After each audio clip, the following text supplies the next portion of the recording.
have now I need two witnesses over here. Moshe, come over. Moshe and Amy Kedushin and Kohen. Okay, this ring that Nachum is about to give Rachel is.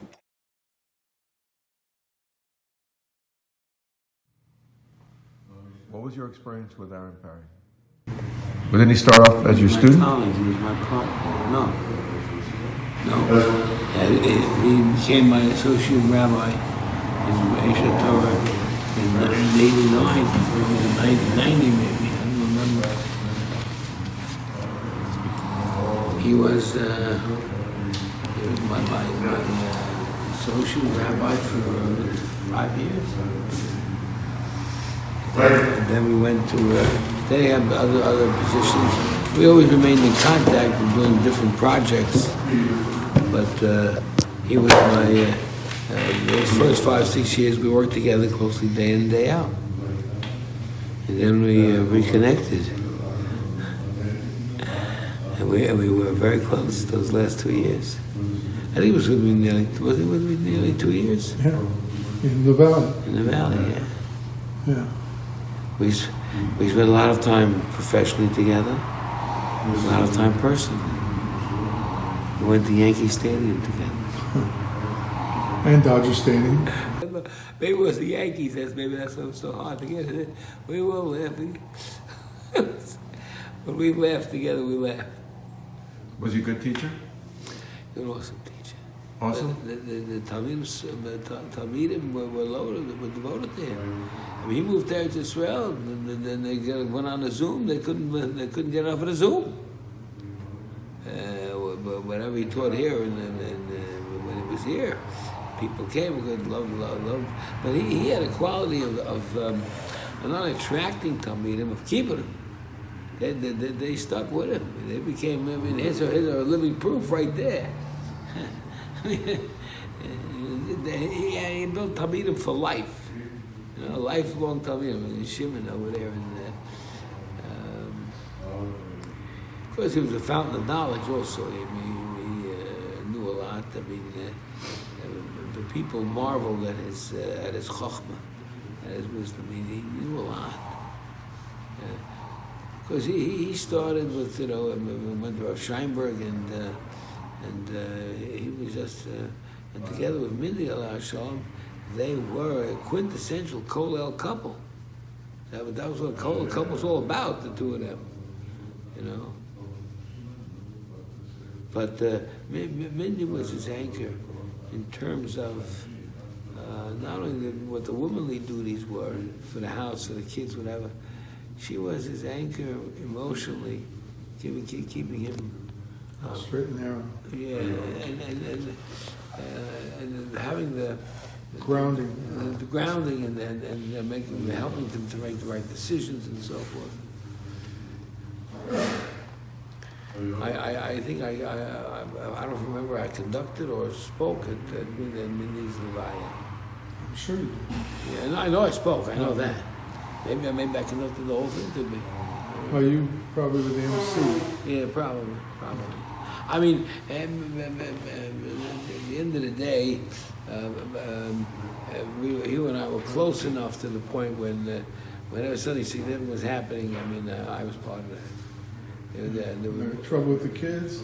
You were over at the house, right, making a meeting. Right. Oh, I remember that. I remember those meetings. Yeah.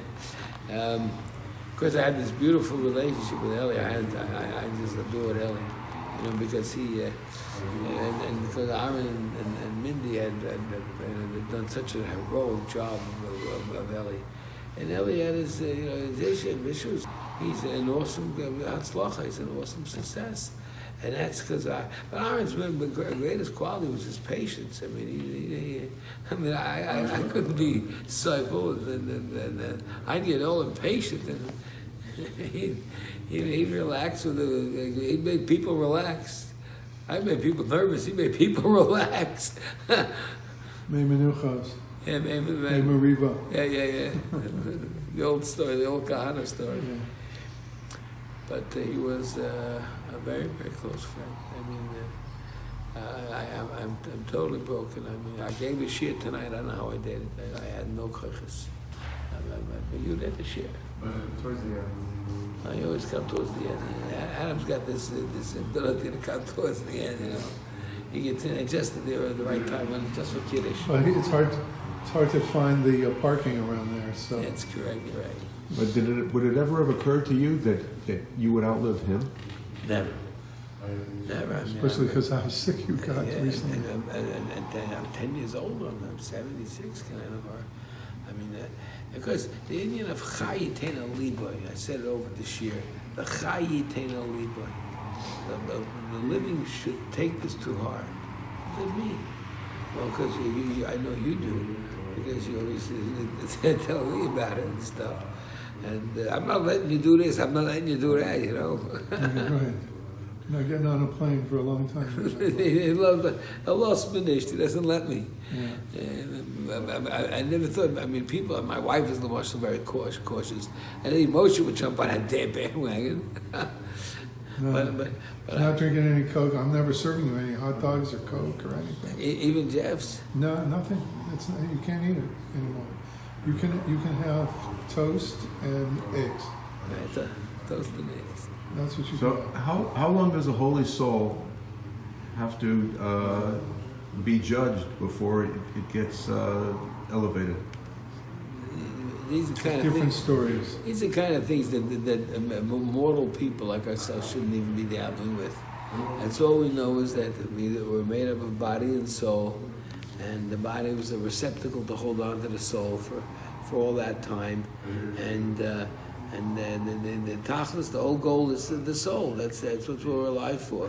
When we talk, when we think, when we feel, that's the soul.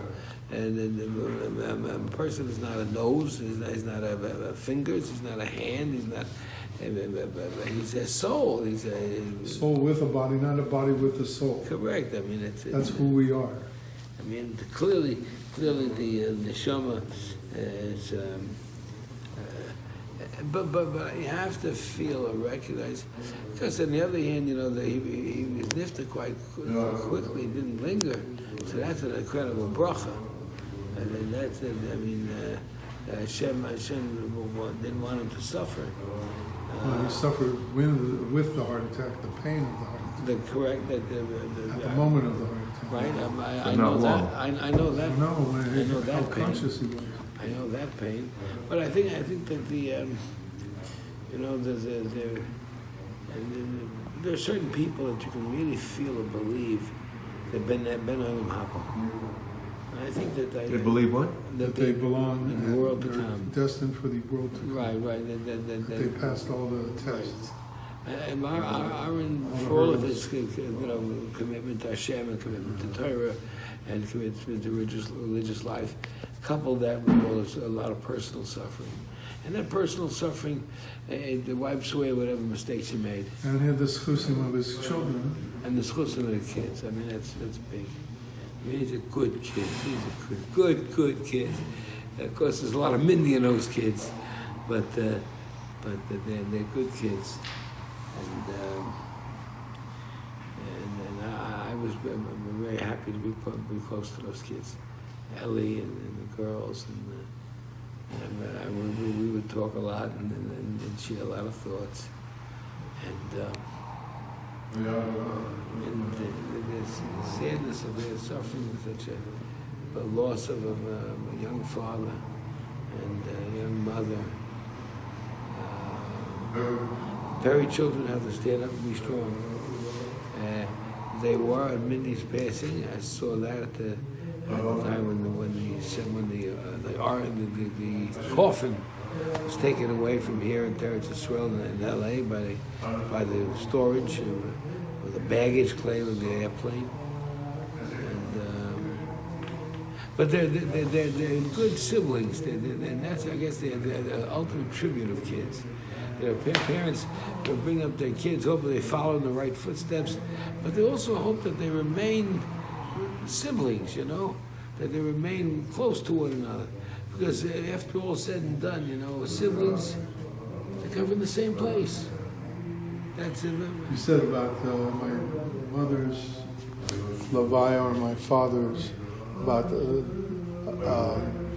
parents or the book, the covers of the book, and the children of the pages. When you lose the covers one at a time, so the pages could drift away. So you have to. My father's voice. My father's a fellow said it. Yeah. Was he respected also by other teachers? Sure. I think Aaron earned a lot of respect in terms of the work that he did. But the ultimate respect was from the Talmidim. The student, once he had students, they were committed for life. And I mean, Harry cried today, and You know, his bar mitzvah parsha was Parshas Korach.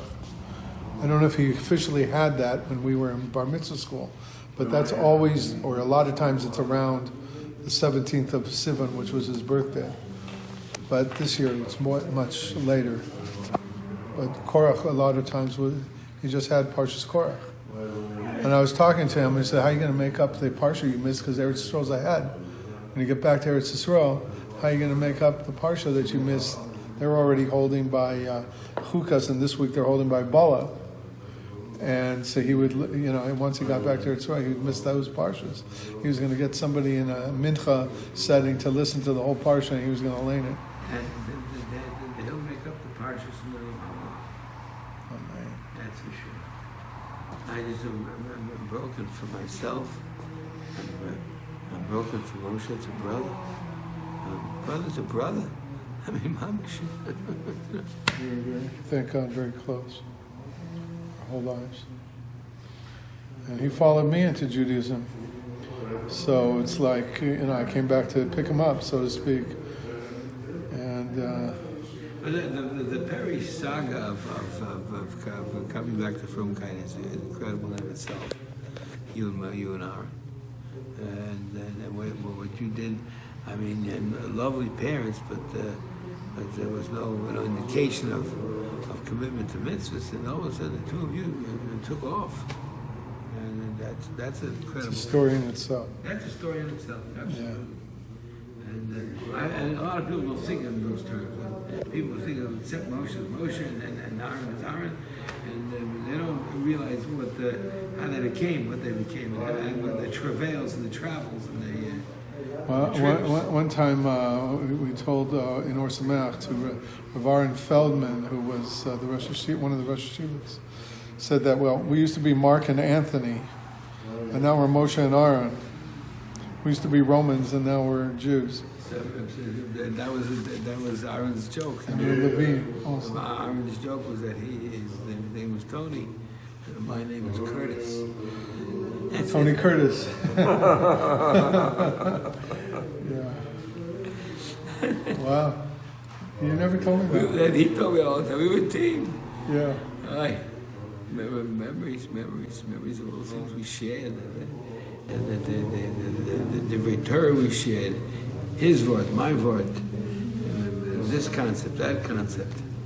And we used to, in just recent times when I was working, we used to put our different Torah together.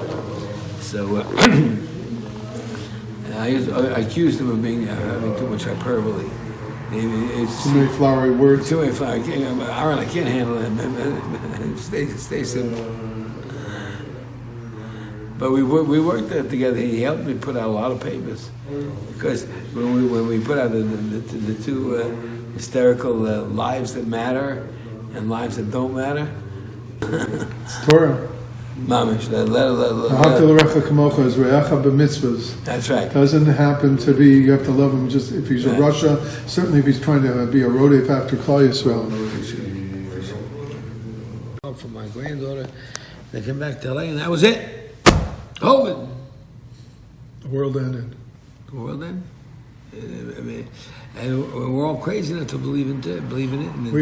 We went for a drive on that day, right after Shushan Purim, my brother and I said to him in the car, I said, if they want to turn the traffic back to the 1970s, okay, fine. We'll have no trouble driving around. I wasn't going to be locked up. So we went to Roxbury Park. We bought breakfast at Pico Cafe. And we made a video. He blew shofar. He turned on the video, and we started talking. I said, welcome to the end of days. I don't remember what else I said, but I started by saying that. Welcome to the end of days. Achar Sayomim. Yeah. But Aaron kept the shul operations going? Well, not the shul. I retired from the shul, but my outreach, my program, my garris, all my talmidim. Teachings? Yeah. Classes? No, also Yeah. administrating his. Yeah, he administrated also. But his big contribution was the classes. He was brilliant in the classes. He was, a Rebbe of par excellence. And, Baruch Hashem, Talmidim came, and I drew people. I had a program going. Did you meet during COVID? The class? Yeah, did we? I don't remember. They did Zoom for a little bit. I remember. Who remembers anymore? But I never gave much to that Zoom.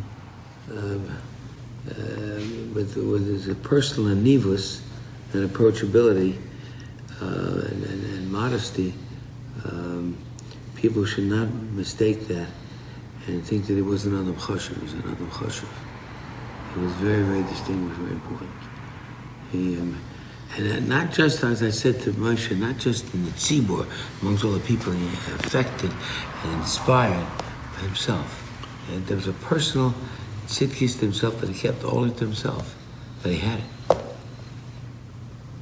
Personal growth, personal accomplishments in terms of his learning, in terms of his davening, in terms of his midos, and listen, I got to tell you one more thing. So we were texting back and forth this morning because I was dealing with some of the after facts of some of the cards that he was dealing with when he came here. And so we're texting how I'm going to mail it to you and this and that and the other. And so just at the end, sometime this afternoon, the last thing I said to him, I said from our childhood, we used to play on Glenville Drive, like football on the street, right? 2-on-2. Me and a couple of friends. Me and Aaron were the one team, and Paul Koretz and another guy were the other team. And so I tell him in the huddle, I say, 3 steps, 2 steps, and go long. But before you go long, wait for me to pump fake. Wait for the fake. So I wrote to him, I have it on the phone, 3-2 long, wait for the fake. And he said law, and that's the last thing I talked to him about. Something from our childhood. Oh, come on, that's brothers. Brothers have that history. He said long? No, that's the play. He Right. said lol. He said... Lol back to... Oh, LOL. he typed? Yeah, and so he's going long now. I sent him long this time from the huddle, and he's going to Yeah. Shemaim now. Oh, yeah.